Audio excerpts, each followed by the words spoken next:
Ya, mukomere cyane. Kashimire abakunzi baza Kayo TV kuri comment nabonye, ariyo mpamvu nanjye mbifuriza umugisha w'Imana igihe cyose. Nabonye amakomenti yanyu, mbona amarayike yanyu, abakanza kazogera, narabibonye cyane pe. Narabibonye, nejejwe n'ingunga mwandeye no kubashimira ku bufasha mwamaye, ndetse abari mu mujyi wa Kigali ndabashuje mu izina rya Yesu. Abari mu mujyi wa Rubavu mbasuje mu izina rya Yesu. Hirya no hino mu gihugu sinavuga aho ngaho gusa, hirya ngaho mu karere ka Rutsiro ndabasuhuje. Reka arige rero nsuhuza abantu. Hari umupasiteri ngira hariya mu Bwiza, umushumba Kaniziyo ndagusuje mu izina rya Yesu. N'abantu babayeho mu buzima ngunda kandi nabo bangunda cyane, abantu baraye bose rwose baherereye hariya mu gace ka Kigamba, ndetse hakurya za Rusebeya, ba Diakoni Rusebeya aho ngaho ndabasuhuje, ba Papa Gisongo ndabasuhuje. Abantu bose bangurikirana biyumvemo ko impamvu wenda mba ndabashe kuvuga bose ngo mbarondore mbarangize nuko muzabicunge neza. Iyo umuntu anezerewe arabasuhuza bose. Noneho rero reka nsuhuze abantu bose baherereye mu gihugu cy'u Rwanda, aho bari hose mu gihugu. Ndabasuhuje mu izina rya Yesu. Pastor Claude ndagusuhuje aho ngaho mu Bugesera, nubwo ibintu tutabijyanamo neza kuko usigaye ugaragaza ko utari pasiteri, ariko ndagusuhuje nako umubiri kazamo, ariko ndagusuhuje. Ndetse reka nsuhuze Irene we, komera cyane aho wafashije abakobwa ba Dorokasi. Buriya izina Irene naragukunze cyane kandi nzahora ngukunda igihe cyose, ndetse mu buzima bwanjye buzabaho nzagushimira kuko ntabwo ujya urobanura ku butoni. Akarabo TV nawe ndagusuhuje, Umusaraba TV ndagusuhuje, Zaburishya umwihariko wawe rwose, gira amahoro y'Imana kandi igihe cyose mbora ngunda ko ukurikirana abantu bose, nawe ndagusuhuje mu izina rya Yesu. Hari umukobwa wacu ubariya mu mujyi wa Kigali Fromina ndagusuhuje, komera cyane kuko ndujya uhwema kungurikirana igihe icyo ari cyo cyose shyizeho video uburi tayari kuyireba. Ikindi gusuhuza aba bantu bose, ngarutse ku gice cya 3 cy'ubuhamya, nje kubabwira ngo Yesu ajya agira neza, Yesu ajya atabara. Ikibazo dufite rero abakristo b'iyi minsi, Imana idukura kure ariko twebwe dutumenya Imana yatuvanye. Ubu nje kukubwira ngo shingira Imana yanguye, ngashingira ibyo Yesu yangoreye, ngashingira uko Yesu yandabaye, ngashingira uko Imana yagiye iturinda kandi ikadukiza ibyago byinshi bikomeye. Imana ikadufata ikaduhanagura amarira, ariko ntabwo twanyuzwe nabyo. Imana twarayibabaje. Ndiheraho, reba umugabo ureshya gutya nawe ndebe, reba iyi ndeshyo yanjye urebe nukomeze, ariko ngatinyuka. Umugore Yesu yambaye w'isezerano, umugore Yesu yambaye ngamubona ndushye, Yesu yambaye ngamubona bikomeye, Yesu yambaye ngamubona ibibazo binzengurutse, ariko ngatinyuka umugore wanjye ngamugerekaho undi mugore, ngamuca inyuma. Ndi kubwira abagabo bameze nganjye mu gihe nari ndimo, ariko ndabwo aricyo gihe ndimo none nabivuyemo. Yesu yarambatuye, Yesu yanguye kure. Natunze umugore marana nawe iminsi 93, ariko umugore rwose yarandiye amafaranga yanjye 950 abiyongobeje abishyize mu gifuke. Kandi umva, arusha umugore wanjye ubwiza se. Uzi wowe urebye ku mugore wanjye ukareba ukunda ameze, abanzi bo baramuzi. Reka ajya murata nuko yihanganiye ubusambanyi bwanjye, akihanganira izo ngeso zose, ubusambanyi bungose, ariko Imana irandinda nawe arasenga, abana banjye barahaguruka barasenga kubera ko bari babona ko urugo rwatewe, babona ko satani yatugabyeho intambara. Reka mbabwire, abagabo bari gusambana mw'iyi minsi bari mu murimo w'Imana bafite ibibazo. Nimushake mujye mwifata, nimurangiza mwikomeze, nimurangiza nimubona satani agusabye, ugende wegera umugore wamubwire tuzikinduke hariti, satani yanzabye, satani yandeye, ubusambanyi burangose, ndagoswe, nje kukubwira ngo ubu ngubu uramutse upfuye uri mu ibyo byaha, uri mu ubwo busambanyi. Kajimire Pasiteri Bayisenge, umushumba ariwe paruwasi ya Rubona mu gihe cyanjye, ngo ndi mu buzima bwo kuryoshya. Pasiteri akomera, ndagupepeye mu izina rya Yesu, izi ndashyo ni izawe. Mupasiteri utaranyirengagije, mupasiteri wanguye muri puberi, mupasiteri wanguye ahantu hakomeye, mupasiteri wamvashe akambwira tumva mwana wanjye, ngamwita bati karame mwami Nyagasani, ngamubwira tumva uko byagenda kose pasita wanjye uri umubyeyi, ndagushimiye kuko ujya ukura kure, ndagushimiye kuko ujya umfasha, ndagushimiye kuko utajya unyirengagiza, ndagushimiye kuko ujya undabara mu izina rya Yesu Kristo. Mupasiteri yarandengeye, nanjye mbona kandengeye. Mupasiteri yarangaburiye, amagufa garahuye n'inda, maze nambaraga umupira ngo abaporokomando, nagenda ukagira ngo ntabwo ndi umuntu, abantu bari banzi nderanye gutyo urukumbona. Yesu yandeyeho inyama.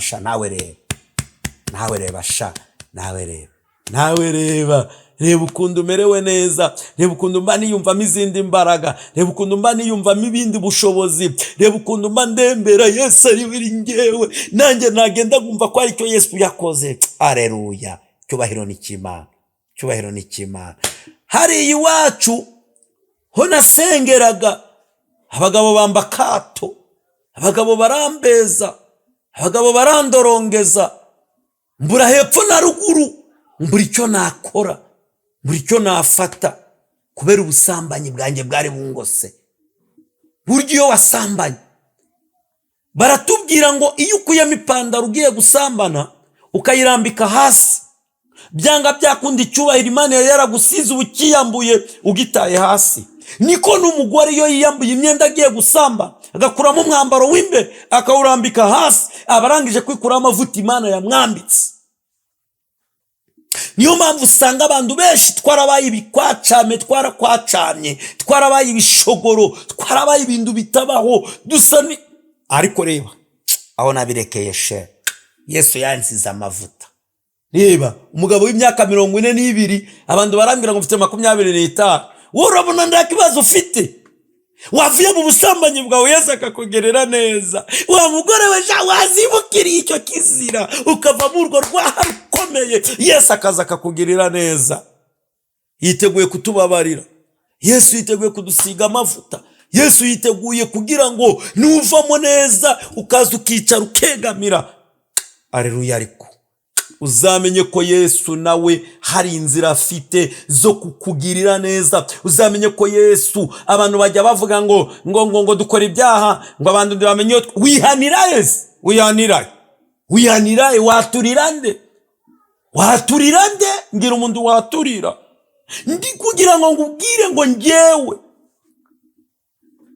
ibyaha narabikoze icyo ndakoze ni icyaha cyo kunywa, icyo ndakoze ni icyaha cyo kwica, ariko ibyaha narabikoze,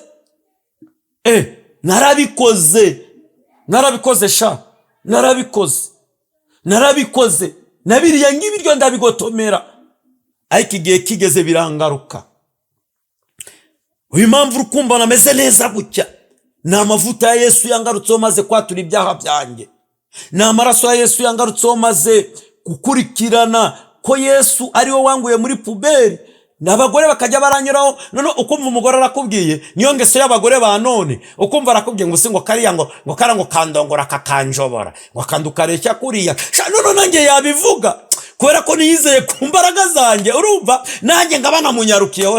Umva ukuntu Satani ayobya abantu, umva ukuntu Satani ayobya abantu, umva ukuntu Satani afata abantu akabaserereza, umva ukuntu Satani maze ibigore bikaza, wajya kubona ukabona ibigore biraje n'imbere yanjye bigatanga ngo sebura ngo barabana ngo nibo babyaraga. yambwira ngo gutyo rero nkamaze tese kubera iki tizi impamvu tukubaza ati reba utwo tuguru twawe sha tireba ukunda uburi kugenda uriya mugore arakubeshyaga uriya mugore afite abandi bagabo babyaranaga nawe none rwa rugore rwetarumbwira mubira ngo nanjye ngwaye ngo ndi wanjobora ngo munyumvire ukuntu satani yarangije kutubata nanjye narangiza rero kubera ko satani yabaga amaze kunyinjira mu mutima gatumva atari ko igihe ibi bigore byanzuzuguriye ni impamvu ki iki kigo tiburetse shati nzakwereka noneho ubutaha twahora nkambwira ati hajya waravuze ngo ndono gushobora kigahita kinambwira ngo ntabwo hanjobora ngo ubusi ngo ngawe ngo wamarira iki umva sha noneho nanjye ngagenda ngo ngiye kumukoramo akazi namara kumukoramo akazi rero sinibuke ko ndi kwikurira imivumo mu rugo rwanjye ayi data we abagabo bari ngakorode mw'iyi minsi nari mbabwiye ngo muve mu byo murimo nari mbabwiye ngo mutandukane n'ibyo uribeshya uratera indambwe imwe satani arakuyora uribeshya uratera indambwe imwe amasezerano gawe uraganyamo uragasuriramo uraganyaramo kubera ko dufite data wa twese ujugira neza none icyo gihe iyo abagore bambwiraga gutyo n'abakobwa niko rwabaga ruyerekeranye ngiye ngubwiye abagore naryamanye nabo abakobwa naryamanye nabo ndibagira umubare hagira umubare ngewe naryamanye n'abakobwa batagira umubare abagore batagira buriya mbakubwiye wakwibaza ngo karakagabo ndikari kuyara kuri kamera ni ntabwo nihara mvuga ibyambayeho muzanyandikira muri comment nzabazanira umudamu wanjye abaho ubuhamya noneho uburyo byagendaga uburyo noneho narataga utabona zino ndoki zanjye namukubitaga uruki mu majigo amajigo gakabyimba bitsike bikabyimba akamara amezi abiri ari mu nzu atarasohoka mu nzu umva imbaraga za satani umva imbaraga za satani ngoreba kano kaboko ko karecha n'umurishyo w'ingoma ni muremure ariko ngeno rangiza nkamuturira urushyi akitura nga hariya wewe uragira ngo ibyo turimo wowe nabyuzi ahubwo wewe ibyo urimo urabizi ibyo urimo usobanukiwe uko bimeze umva mwabagabo mwe bari mu murimo w'Imana bari mu makorari bigira abadiyakona arabasinza arabasambanyi bigira abaririmbyi barabiciye nje kubabwira ngo mugarukiraho mugeze uracikwa gato indebe wicaye ricara hundi kandi aguzabaza Yesu ngo byagenze gute ngiye gutya ni kukubwira ngo ibyambayeho byari bikomeye nje kukubwira ngo wa mugabo uzangurikirana wa mubyeyi uzangurikirana nduzambonere musura ndi kukureberamo umva ibyo ndi kuvuga n'umunwa wanjye umva ibyo ndi kukwibwirira umva ibyo umunwa wanjye ukubwira utandukane n'ibyo ureba hubwo wumve ngo uyu muntu uvuga ibi bintu ni munduki ngiye gucya ndamutse mbagaze nibwo wamenya agaciro kanjye ese ubundi wandebye neza nyitegereza urebe uko aya maboko areshya n'amaguru yanjye ni kareshya utazabona gucya icyangozeho ni kimwe igihe kigeze sinanyugwa n'ubwo busambanyi nakora uko bwari bumeze maze ndagenda nishyira mu bintu noneho bitanyoroheye ndagenda njya mu ngeso zihabanye kure n'ibyo nakagombye gukora ndagenda ndunga umugore mbana nawe turabanye iminsi 90 nayo mfite miliyoni yanjye 1,800 mbifite mu mufuka wanjye mu rugo yariyemo 950 sha 950 mu gihe cy'amezi 3 ni minsi ngahe ni minsi iki yaragariye nangije ndamugarukira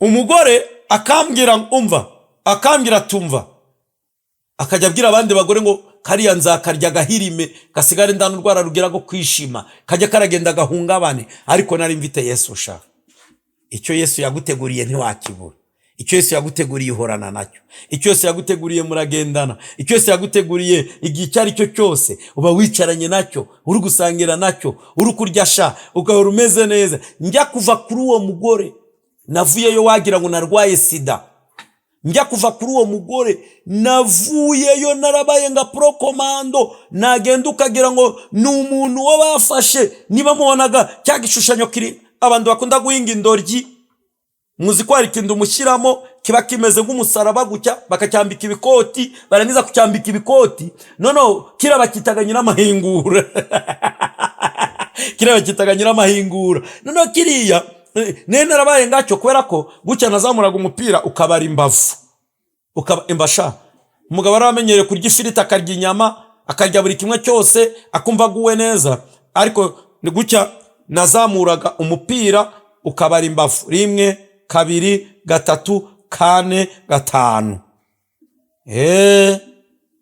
Ngo nawe ibaze, wowe uri kurya ifiriti, ukarya inyama, ukarya mayoneze, ukarya makaroni ivanze mu gitoki, ukarya ibiryo by'ubwoko bwose, ariko warangiza wowe ndi kubwira wowe wari umeze nganjye, ukajya kurenzaho umugore w'indaya, gaca umugore wawe inyuma, uraje nawe uzabe nguko nari imeze. Ariko ijambo ry'Imana ravuga ngo nungarukira nanjye nzakugarukira. Birashoboka ko ibyo urimo ubizi. None si niba ijambo ry'Imana rivuga ngo nungarukira nanjye nzakugarukira, none aha turi kuvugana uri kwibaza ko ibyo urimo ubizi, urabisobanukiwe? Njyewe none ndi muri studio, ntabwo naje kukubwira ngo ngurikirane wumve ibyo ngubwira. Umugore byarangiye abaye aho ngaho, yewe wamusambanyiwe, wari umeze nka korode, wari uri rubebe, wari uri kutu, ariko Yesu araza amvanayo.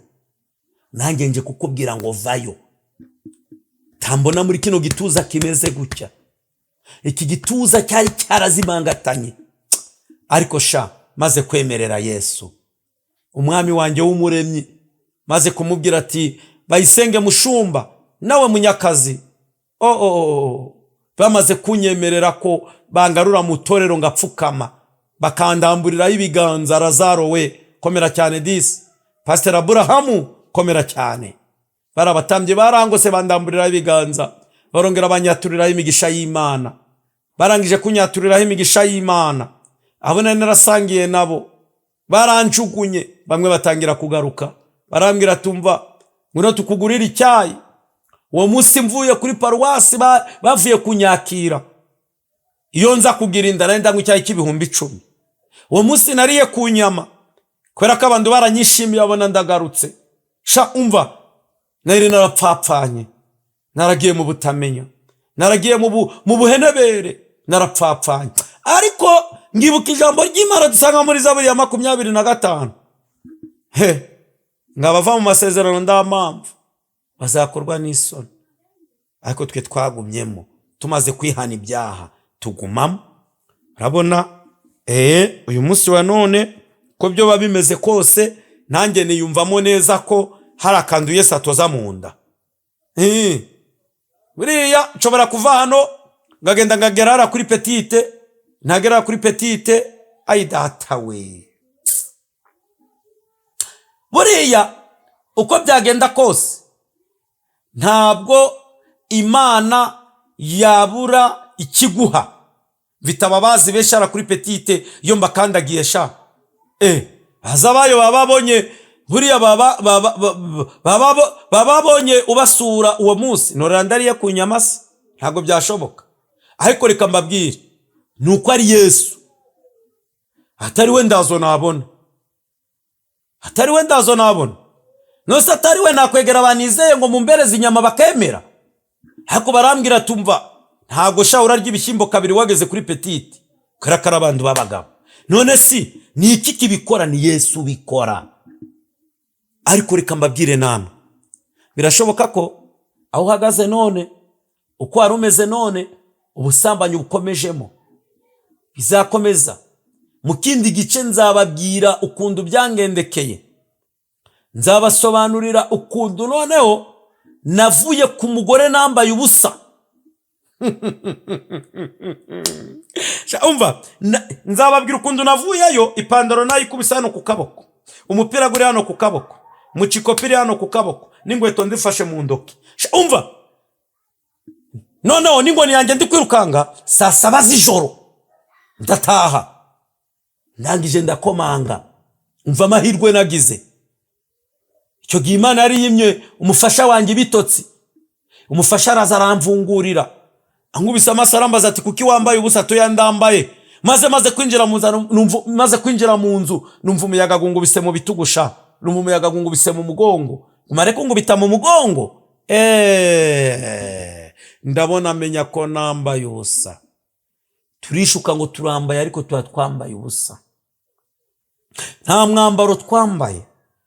Turishuka ngo turambaye, nda kintu dufite, ariko dufite Yesu uhora utwambika mu gitondo na nimugoroba. Dufite umwami wacu uhora utwambika mu gitondo na nimugoroba. Nanjye ndi kwibaza, wewe urihe? Inge ndihe? Umeze ute? Ngo dukore, duhamagare Yesu, dusenge ubudasiba. Ijambo ry'Imana atubwira ngo musengeshe umwuka iteka, kubera ko iyo dusenze dutandukana n'ibyaha, iyo dusenze dutandukana n'ibizira. Ariko reka ngubwire ngo birashoboka ko ibintu byose wabibamo, Imana ikaguha umugisha. Ariko iyo ubonye umugisha uri mu busambanyi, umenya ko utari umunyabugingo. Iyo ubonye umugisha, ndabizi, iyo ubonye umugisha